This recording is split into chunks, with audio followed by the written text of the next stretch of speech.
I used to work in my uncle's accounting office when I was a young woman, back in the 80s through 90s. The office is a separate compartment within his house at number 25, Biekna Bato Street, Santal, Quezon City. The house, an up and down structure, was constructed along with a small apartment adjacent to it in 1963. On the first floor of the house is where the office, the living room, and the dining room are located, while on the second floor are the 5 rooms where his family, the maids, and I slept. Since the house only has 2 air-conditioned units, one in the office and the other in the master's bedroom, each of the other rooms had to make do with a single electric fan. I would never forget one of my most vivid paranormal experiences in that house, particularly in my room. The one with the huge red electric floor fan I shared with Diding, a maid and her little kid, Rodel. You see, every night before going to sleep, we would position the fan fairly before the 2 beds, so the 3 of us could both benefit from it. The old thing doesn't rotate anymore. I'm not really fond of using electric fans, but there are just those torrid nights that I can't handle. At first, bedtimes are going along pretty normal, me sleeping soundly as well as the other 2 on their bed, until one night. I awoke unaware of the time, but I didn't get up or open my eyes although I was sweating. I was too shiftless to get up, so I just shrugged it off and went back to sleep.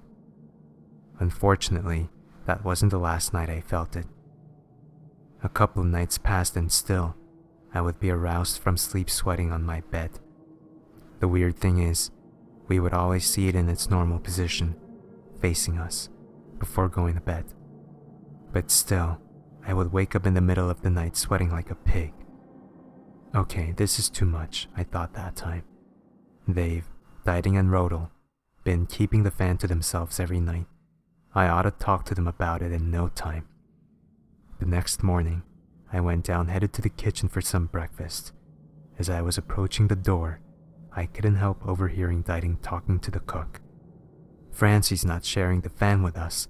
It's hard for me and my son to sleep every night because it's too hot. I was so stunned by what she said that before the cook could reply, I hadn't stopped myself from butting in. What? I blurted. No, it's me who would awake every night sweating heavily. It's me who couldn't acquire air from it, I added. Diding's expression was incredulous, and so we went to argue about it for some minutes or so before breakfast. Alright, the talking didn't work. The little problem of ours just got worse. A few nights passed and of course, I would awake every night uncomfortably. And hell, it was the topic of my debate with Diding every morning. The old electric fan we set up in its usual venue that's seemingly, almost magically evading us every night. Okay, I've had it. Tonight, I will know for sure what's happening to that damn fan every night. I really have to.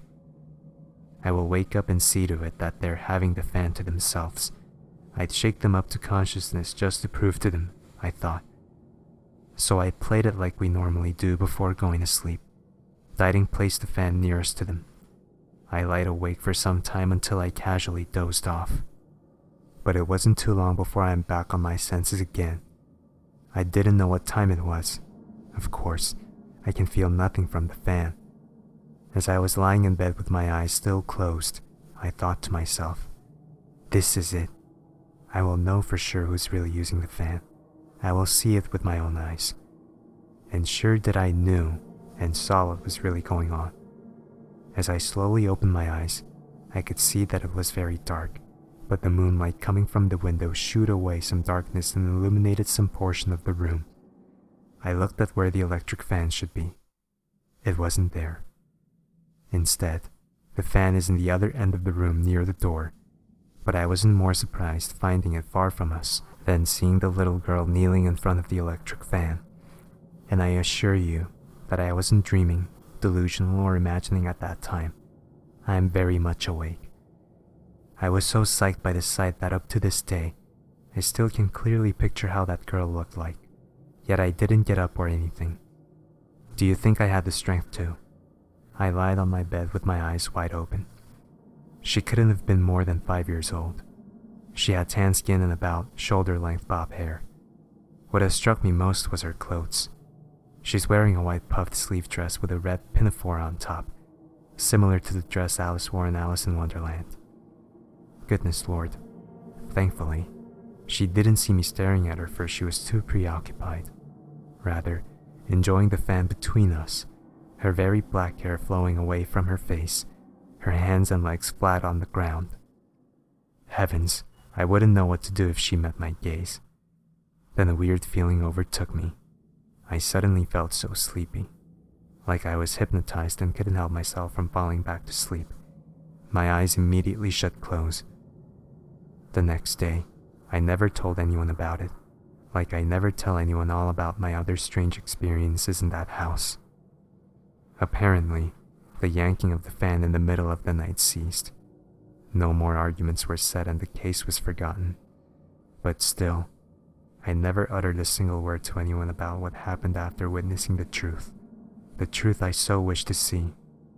I didn't want to scare away Diding and her son. I didn't want to be alone in that room whenever the night crawled in.